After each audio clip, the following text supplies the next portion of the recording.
North Carolina is a big retiree destination, is it not? If you're considering going to North Carolina for your retirement, you've come to the right place, my friends, because this is the Heritage Wealth Planning YouTube channel where we talk about taxes retirees have to pay each and every state. In this episode, we're going to focus exclusively on the state of North Carolina.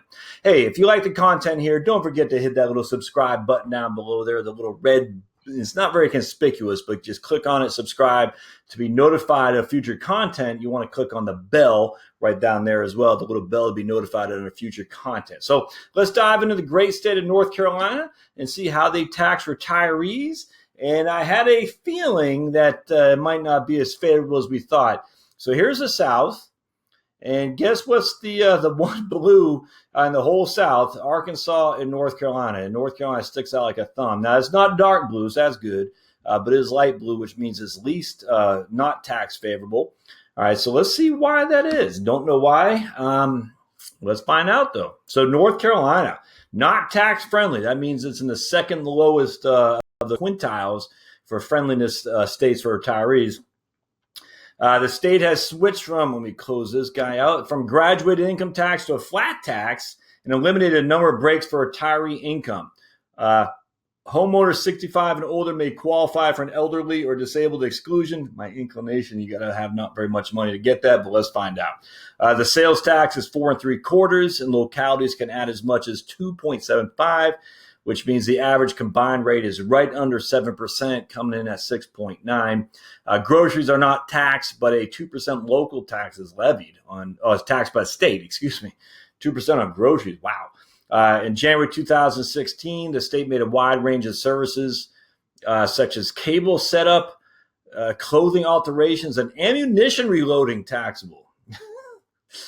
As I say, you can't get it. You can't even breathe anymore without paying tax. The flat tax is 5.49, but the Social Security benefits are not taxed. I had to see that first and foremost. Exemptions for other retirement income, tax break known as a Bailey exemption. Is that from Kay Bailey Hutchins? No, she was from Texas.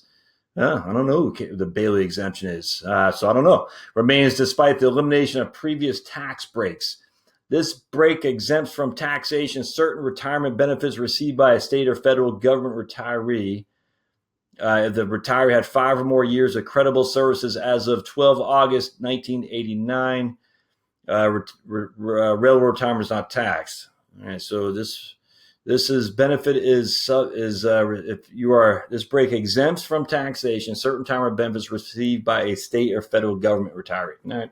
IRAs are taxed at a flat rate, ordinary income, as is everything else except they don't say. So public pensions taxed at the flat tax rate, but certain retirees benefits received by a government or federal retiree. So I don't know what that is. Property tax is lower because a median value of a house in North Carolina is $155,000, and property tax clocks in right about 0.75 to 0.8, which is on the low end for sure. To qualify for the elderly or disabled exclusion, a homeowner must be at least 65 or totally and permanently disabled with an income of no more than $29,500. The program excludes the first $25,000 or 50% of the home's excess value. Okay, whichever is greater, I was worried about whichever is lower from taxation.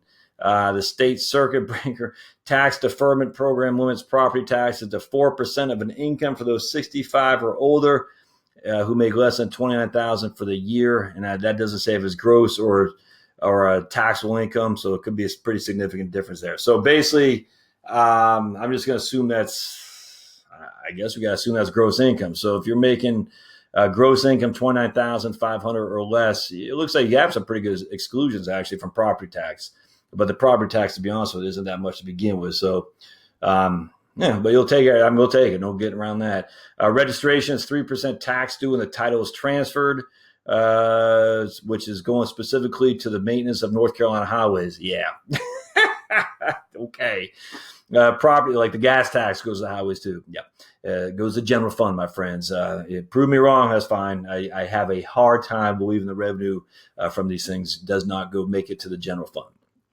Um, Property tax annual determined by multiplying the combined county and municipal district tax rate by the county tax appraisal of the vehicle. Wow.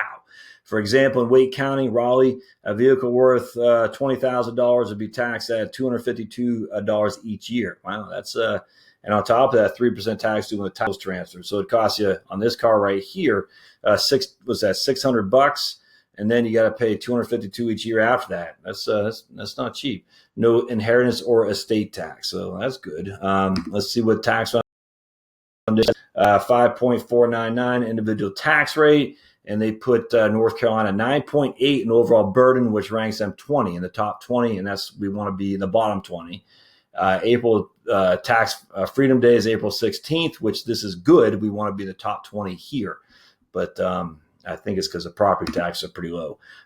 Sales tax for North Carolina is 4.75. Overall, it's about 6.95. Puts them smack dab in the middle. They don't tax cigarettes much, which would not surprise me. And they do tax gas tax pretty high. That's in the top 13 for gas tax, so that's not good. Property tax are pretty low, 0.85, and that ranks them 30 overall. And just because the property is not that expensive in North Carolina, they're in the bottom quintile for overall dollars that people pay in property taxes to the great state of North Carolina. So let's go now here to Smart Asset. I left off in North Carolina, so now left off in New York. So let's go to North Carolina here and see where we clock in. We are light blue, which puts us as, is that not tax friendly? Or is that, I guess that's not, I can't tell. Is that not, or is that moderately? It's going to be, I'm not sure. So let's see what we'll see here.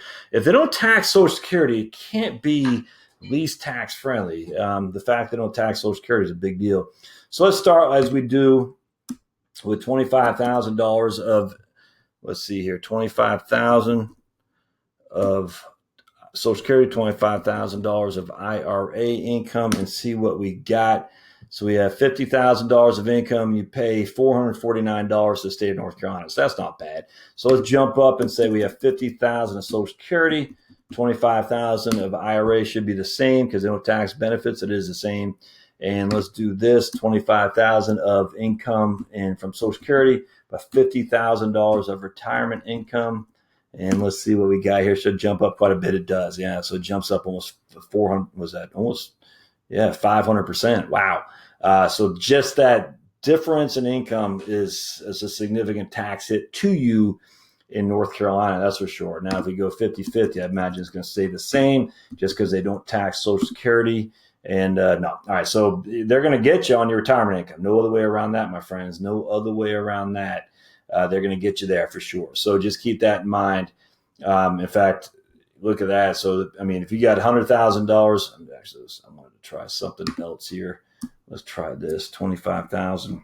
All right. So if we got $75,000 gross income, we're going to pay the feds $52.89. And we're going to pay the state $18.24. That's not so bad. I mean, that's not the best in the state and the union. I mean, but that's not so bad. Moderately tax friendly towards retirees because they don't tax Social Security. It's a big deal. Big deal.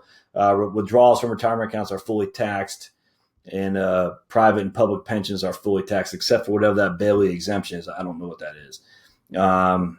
Let's see here. North Carolina is moderately tax friendly for retirees. It doesn't tax Social Security. They have property taxes and sales tax near the national average, so that's not so bad. Seniors with significant income from sources other than Social Security will have a larger tax bill in North Carolina. That's all there is to it.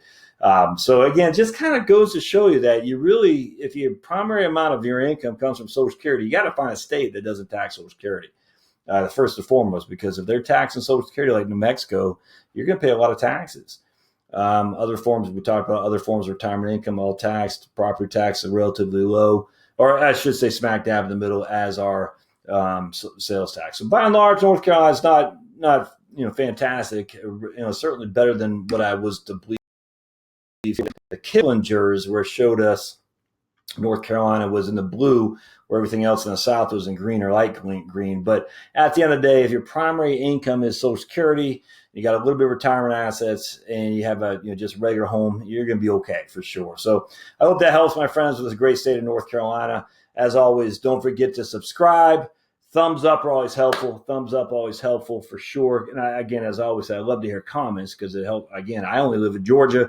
You might have some experience in North Carolina and some of these other states, which I'm ignorant of. I'd love to hear what I'm missing or if I'm spot on. I'd love to hear it for sure. And as always, go to the blog, heritagewealthplanning.com, heritagewealthplanning.com. Got my blog posts up there, all the videos in order, as well as the podcast we do too. See you next time on the Heritage Wealth Planning YouTube channel. Thanks, guys.